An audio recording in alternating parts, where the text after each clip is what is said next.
winning an Oscar ages you. Hello there. Thank you for having me back. It's such a pleasure to be here. Last year was the best night of my husband's life.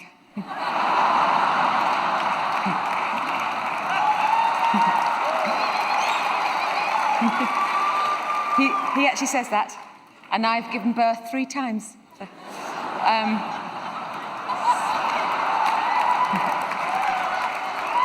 so I hope you're all having as good a time as he did, and as I did. I don't want to keep you from the bar much longer. I know I'm supposed to talk about acting and find some clever thread connecting these performances, but their beauty and brilliance surely lies in the fact that there isn't one. And I'm sorry that all these men can't win.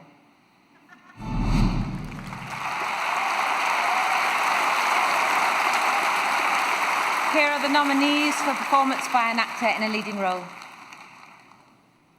Antonio Banderas, Pain and Glory. Leonardo DiCaprio, Once Upon a Time in Hollywood. Adam Driver, Marriage Story.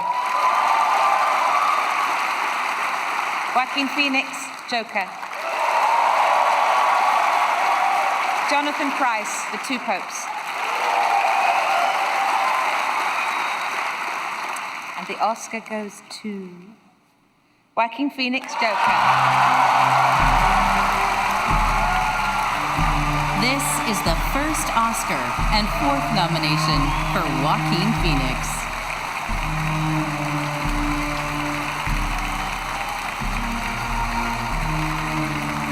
Hi. Sup? Hi. God, I'm full of so much gratitude right now.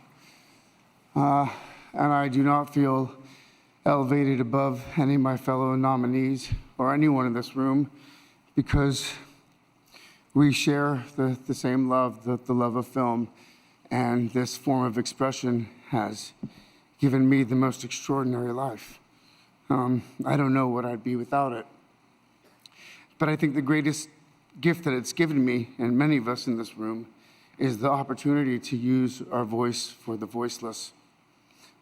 I've been thinking a lot about some of the distressing issues that we are facing collectively.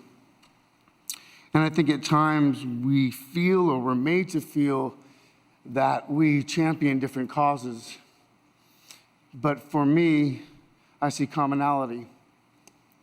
I think whether we're talking about gender inequality or racism or queer rights or indigenous rights or animal rights, we're talking about the fight against injustice.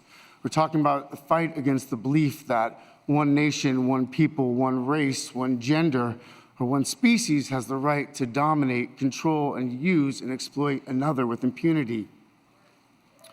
I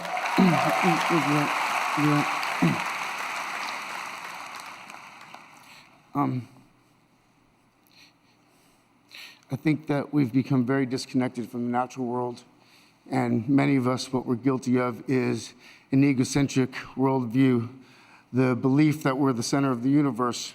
We go into the natural world and we plunder it for its resources.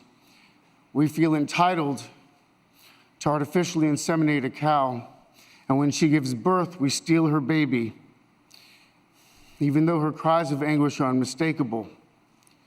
And then we take her milk that's intended for a calf and we put it in our coffee and our cereal. And I think we fear the idea of personal change because we think that we have to sacrifice something to give something up.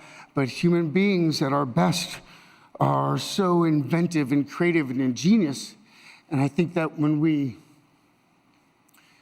use love and compassion as our guiding principles, we can create, develop, and implement systems of change that are beneficial to all sentient beings and to the environment. Now, I've been a scoundrel in my life. I've been selfish. I've been cruel at times, hard to work with, and ungrateful. But so many of you in this room have given me a second chance. And I think that's when we're at our best.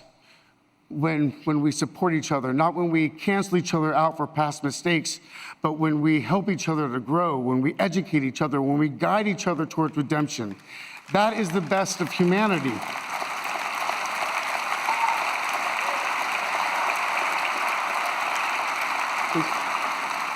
I want to,